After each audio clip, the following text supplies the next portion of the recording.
Hey guys, Eric Side Serve Pioneer Survival Company. I was walking out through my back pasture and thought I would just stop real quick. I just came up to a huge patch of yarrow and I just wanted to do a quick video, just kind of zoom in on it, show you the leaves, and right now it has the flowers on it too. And that's not something you see all times of the year, so I thought it would just be a great opportunity to go ahead and show you what it looks like. Especially when you find a patch of it this big. It's definitely a great example of yarrow. So I'll go ahead and show you that now. Alright guys, so as you can see, we got some yarrow here. You can tell that from the flowers here.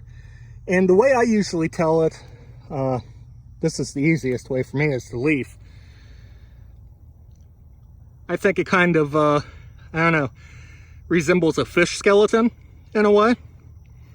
So this is very very beneficial plant that I found here.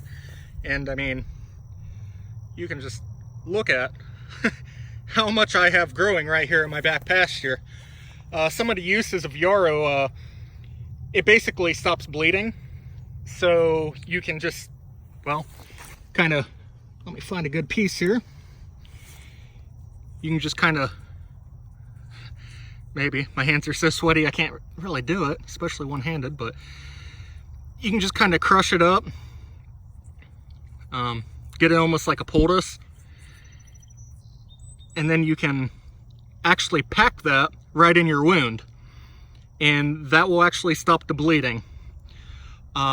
This stuff's also great just for the fact that you can make salves out of this. You can dehydrate it, so you can actually grind it up into a powder form that works kind of like Quick Clot. Now, it should be noted, some people actually have a reaction to yarrow, which will make them bleed more. So you might want to test this out on a small cut, in a non-emergency situation, just to see how your body will react to it.